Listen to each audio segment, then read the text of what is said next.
Jupiter and Venus make a close pass to each other right after sunset, and the moon moves in front of Venus during the daytime. Let's take a look at what you can go out to see in the night sky for June of 2026. I'm Michael Martin, and this is Late Night Astronomy. We begin June with a close pairing of the two brightest planets in the night sky. For the past several weeks, Venus has been making its way higher into the sky as Jupiter has been making its way lower to the horizon. They finally meet in a great showing that you'll be able to go out to see and enjoy with the naked eye and a pair of binoculars. As the sun sets on the evening of June 9th, go outside and look towards the west. Venus and Jupiter will appear as two incredibly bright objects positioned right near each other. Using a pair of 10 by 50 binoculars, you can center them in the field of view to show the brightness of Venus, which is currently about 85% illuminated, although you'll probably need to look at it with a telescope to see the detail of its current phase. Jupiter, on the other hand, will show up as a nice bright disk through a pair of binoculars, with even the Galilean moon showing up in the same field of view. Let's continue on with Venus this month for a daytime event that'll be visible for many of us that live in North America and some parts of South America on June 17th, as the moon moves in front of the planet Venus. From where I live on the east coast of the United States, around 3:45 p.m. Eastern Daylight Time, a thin waxing crescent moon will move in front of Venus and will stay in front of it until around 5:10 p.m. If you own a pair of binoculars or a telescope, this will be an interesting event to go out to see that will be visible due to how bright Venus is during even the daylight hours. Just please be sure to keep your binoculars, telescope, and eyes away from the sun as you're trying to find the moon and Venus for this event. Even an accidental glance of the sun can be incredibly dangerous and cause temporary to permanent loss of sight. So I would only try for this event if you're an experienced observer that knows how to look for something like the moon or a bright planet in the daytime sky, while still being able to stay away from the sun, which will be nearby. Speaking of the moon, let's continue on with its phases this month, beginning with a last quarter moon on June 8th, followed by a new moon on June 14th, first quarter moon on the 21st, and a full moon on June 29th. The moon also makes several close passes to objects in the night sky this month, starting with Saturn on the 10th, Mars on the 12th, M45 the Pleiades on the 13th, Mercury on the 16th, and let's not forget Jupiter, Venus, and M44 on June 17th. Along with the aforementioned views of Venus and Jupiter, Mercury will make its way higher above the horizon, with its highest point in the west being around June 11th. After that, it will follow Jupiter back down to the horizon for the remainder of the month.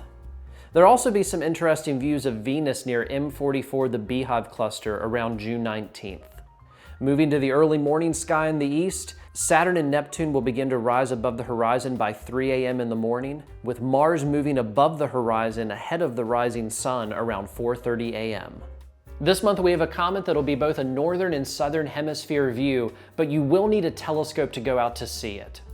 Comet 10P Tempel, or Tempel 2, will be visible from all around the world, starting the month around 10th magnitude. To see it in the northern hemisphere, go outside around 2 a.m. and look towards the east. It will start off June in the constellation Aquila, with predictions having it around 10th magnitude. As the month goes on, it will move from Aquila to Aquarius, possibly ending the month around 8th or 9th magnitude. For my friends in the southern hemisphere, your views of this comet will begin much earlier at around 11 p.m., with it moving higher into the sky for great views through your telescopes throughout the month. Don't expect the comet of the year from this one, but its faint, round, cloudy nucleus should show up nicely under darker skies and larger optics. Let's leave our solar system behind and take a look at our Deep Sky Challenge for the month of June. You'll be able to see all of these targets with a telescope, many of them with a pair of binoculars, and even some of them with just the naked eye. To enjoy these objects, make sure the moon isn't out and try to get to the darkest skies possible for where you live. Go outside about an hour and a half after sunset and face towards the east. Begin by looking up and with the naked eye enjoying some views of one of the most interesting constellations in the night sky, Hercules.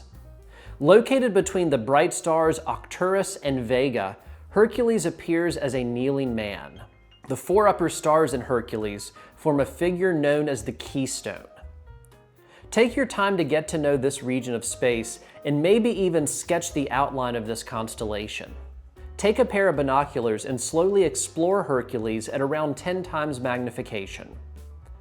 Depending on your light pollution, two soft, blurry objects might appear, M92 and M13. To fully appreciate these globular clusters, let's move to a telescope and start around 50 times magnification. M92 is often overlooked because of its nearby neighbor M13, but it is not an object to skip over. At a distance of about 26,000 light years, this dense collection of stars is a bit more difficult to find compared to its nearby neighbor, but should not be missed when you're out observing this summer. Moving up to the four keystone stars we mentioned earlier brings us to one of the most impressive globular clusters you can see in the night sky, M13, the Great Hercules Cluster. With some estimates putting the Hercules cluster at near 1 million stars, gravity is holding this sphere of stars together and creates an amazing show for us here on Earth.